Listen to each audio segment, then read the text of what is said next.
আসসালামু আলাইকুম everyone, welcome to wow tasty kitchen. আজকে আপনাদের কাছে শেয়ার করলাম মসুর ডালের কাবাব রেসিপি। আশা করি আমার এই রেসিপিটি আপনাদের কাছে অনেক ভালো লাগবে। রেসিপি ভালো লাগলে লাইক সাবস্ক্রাইব করে নিয়মিত আমার চ্যানেলের সঙ্গে থাকবেন।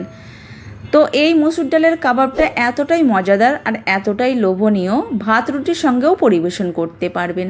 তো প্রথমে নিয়ে নিচ্ছি 300 গ্রাম মসুর ডাল। আর এই মসুর ডালটা পানি দিয়ে ভালো করে ধুয়ে নেব। এর জন্য নিয়ে নিচ্ছি পানি।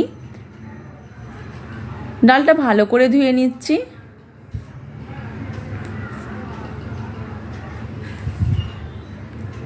পানি পাল্টে পাল্টে এই মসুর ডালটাকে ভালো করে ধুয়ে নেব। তো আমি ভালো করে ধুয়ে নিয়েছি। এরপরে নিয়ে নেব একটা কড়া। তো আমি এই কড়ার মধ্যে আমি মসুর ডালটা ঢেলে দিচ্ছি। ডালটা সিদ্ধ করার জন্য পরিমাণ মতন পানি দিয়ে দেবো।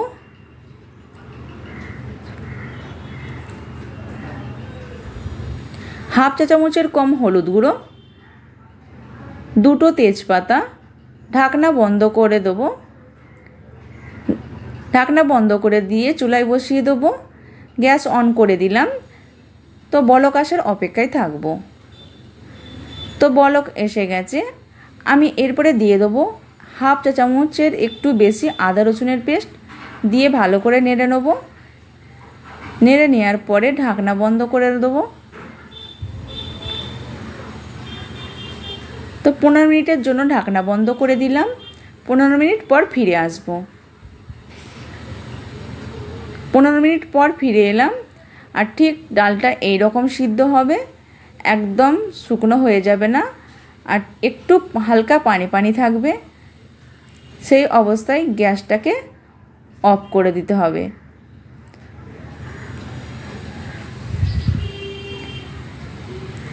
এরপরে আমি তেজপাতাটাকে উঠিয়ে নেব।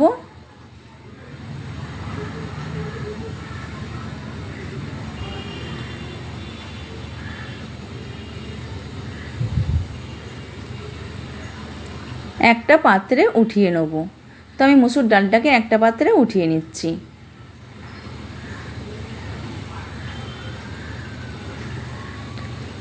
তো আমি এই পাত্রে সব মসুর ডালটাকে উঠিয়ে নিয়েছি।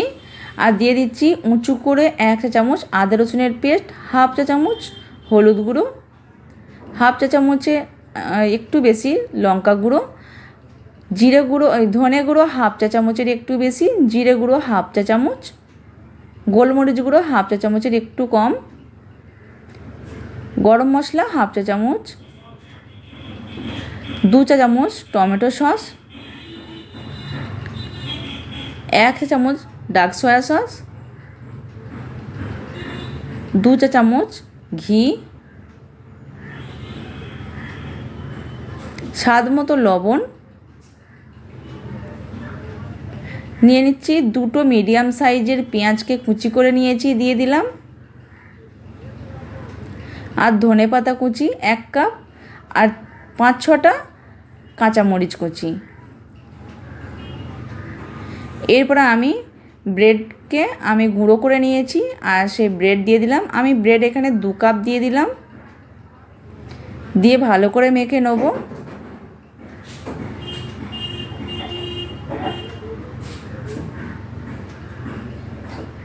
তো এই ব্রেডের বদলে আপনারা ব্রেড ক্রাম্বস থাকলেও দিয়ে দিতে পারেন। তো আমি ব্রেডকে গুঁড়ো করে নিয়েছি, আর সেই গুঁড়োটা দিয়ে দিলাম। দিয়ে ভালো করে মেখে নিচ্ছি। ভালো করে মেখে নিতে হবে। আর যদি এর মধ্যে একটু পানি লাগে তাহলে কিন্তু এখানে পানি দেওয়া যাবে না। তো এ থেকে অনেক পানি বের হবে। আর যদি ব্রেড আরেকটু পানির মতন থাকে তাহলে কিন্তু আরেকটু ব্রেড দিয়ে নিতে পারবেন। তো এখানে দিয়ে দিলাম একটা ডিম। তো একটা ডিম দিয়ে ভালো করে আমি আবার মেখে নেব। মেখে নেওয়ার পরে হাতটা ধুয়ে আমি হাতের মধ্যে একটু তেল লাগিয়ে নেব। দিয়ে আমি টিকিয়ার শেপ দিয়ে নেব।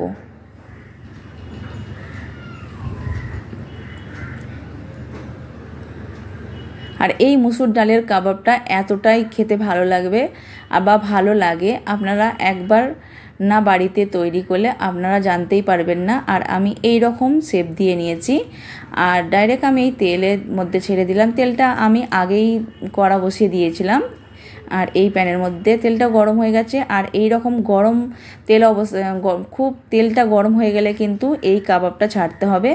আর ঠান্ডা তেলে কিন্তু কাবাবটা ছাড়লে তাহলে তেলের সঙ্গে মিশে যেতে পারে। যখন তেলটা খুব গরম হয়ে যাবে তখন এই কাবাবটা ছাড়বেন, নাহলে কিন্তু তেলের সঙ্গে মিশে যাবেন। আমি এক পিসটা হয়ে গেছে, এক পিসটা আমি উল্টে দিচ্ছি। আর গ্যাসের ফ্লেমটাকে লো টু মিডিয়ামে রেখে এই কাবাবগুলোকে ভেজে নিতে হবে। যখন এক পিসটা হয়ে যাবে তখন কিন্তু গ্যাসের ফ্লেমটাকে লো টু মিডিয়ামে রাখতে হবে, আর রেখে এই রকম করে ভেজে নিতে হবে। তো কালারটাও দেখুন কত সুন্দরভাবে কালারটা হয়েছে, আর এই রকম ভাজাটা হবে। তো খেতে কিন্তু খুবই ভালো লাগে, একদম মাংস যে ছাড়া বুঝতেই পারবে না যে এটা মাংসের কাবাব কি ডালের কাবাব, একদমই জানতে পারবে না, এতটাই মজার। তো ভাত, রুটি বা বিরিয়ানির সঙ্গেও পরিবেশন করতে পারবেন। যারা মাছ মাংস খান না তারা কিন্তু এই রকম করে কাবাবটা বানিয়ে নিতে পারবেন। আর কোনো গেস্ট এলে কিন্তু এই রকম কাবাব যদি বাড়িতে বানিয়ে দেন, যে কোনো খুব কম সময়ে এই কাবাবটা তৈরি করে নেওয়া যায়। আর কোনো ঝামেলা ছাড়া, কোনো বাটাবুটি ছাড়া এই কাবাবটা তৈরি করে নেওয়া যায়, আর খুবই ভালো লাগে খেতে। তো আমি বাড়িতে প্রায়ই বানাই। তো আমি একটা ভেঙে দেখাচ্ছি, তো দেখতেই পাচ্ছেন আর কতটা লোভনীয় হয়েছে। শুধু মানে ভাত রুটি ছাড়াও কিন্তু পরিবেশন করতে পারেন। আর আমার এই রেসিপিটি যদি আপনাদের কাছে ভালো লাগে, লাইক সাবস্ক্রাইব করবেন। আর কেমন লেগেছে আপনাদের কাছে কমেন্টে অবশ্যই জানাবেন। সবাই ভালো থাকবেন, সুস্থ থাকবেন, আমাদের সবার জন্য দোয়া করবেন। আল্লাহ হাফেজ।